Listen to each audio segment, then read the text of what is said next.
Well, hello, friends. I hope you are having a good day. Just want to take a few moments to update you on what's going on around Grace Crossing and what you can expect this coming weekend as we worship together once again in our church at home experience. But before I get into that, I want to give you some good news. I know that we're all kind of inundated by the bad news, by the stress around us, and it's hard not to get depressed and sad and angry. But I encourage you to, in the midst of all of that, to remember that God is still with us, that God is our strength. God is going to be with us no matter what. Remember the words of Psalm 46. In fact, listen to this. This is pretty profound. God is our refuge and strength, an ever present help in trouble. Therefore, we will not fear, though the earth give way and the mountains fall into the heart of the sea, though its waters roar and foam and the mountains quake with their surging.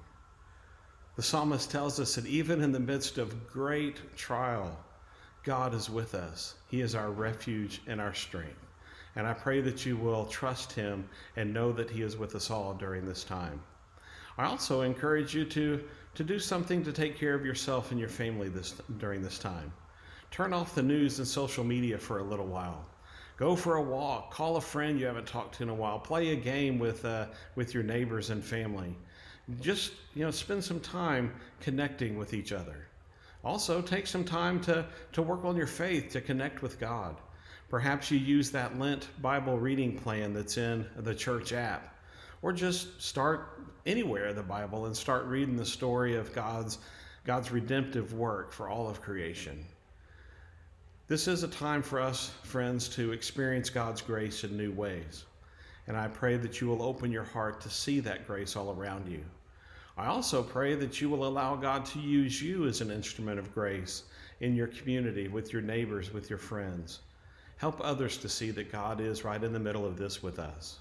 In fact, it'd be awesome if you shared your stories with us.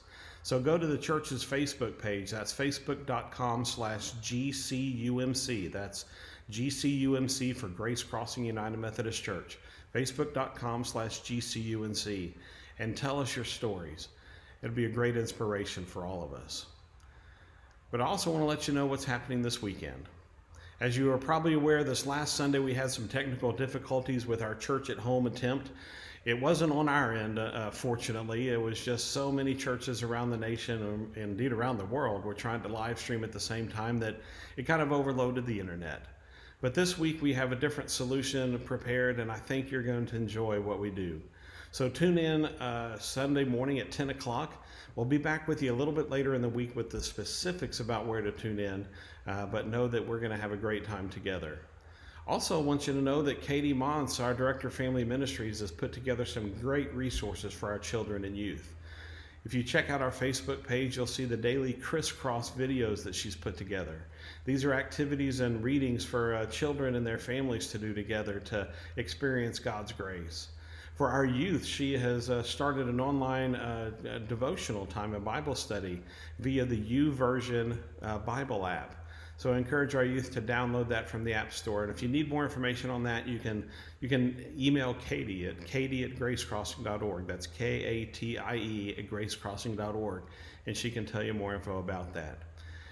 Colton has also put together a playlist on Spotify of the songs that we are used to singing on Sunday mornings. This is a great way for you to worship with your family, maybe even driving in your car down the street or just relaxing at home. You can turn on Spotify and sing along with the songs that you know. During this time, we are doing everything we can to help us be as normal as possible and to help us experience God's grace. But there are great needs around us. The local nonprofits that we support and participate with, like Asbury House and Highway 80 Rescue Mission and Buckner Family Ministries, they're in need of support now more than ever. So I encourage you to go to their websites and give. Also, encourage you to give and support the ministry of the church. Even though we are not meeting in person, the ministry of the church still goes on. And we have a lot of people reaching out to the church for help.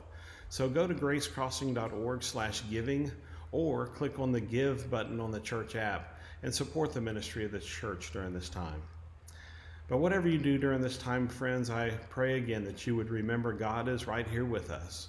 God is working to bring grace and peace to all of us. And I pray that you will open your heart and soul to experience that grace in a new way. I look forward to seeing you again soon. But until then, may God bless us all. We'll see you soon.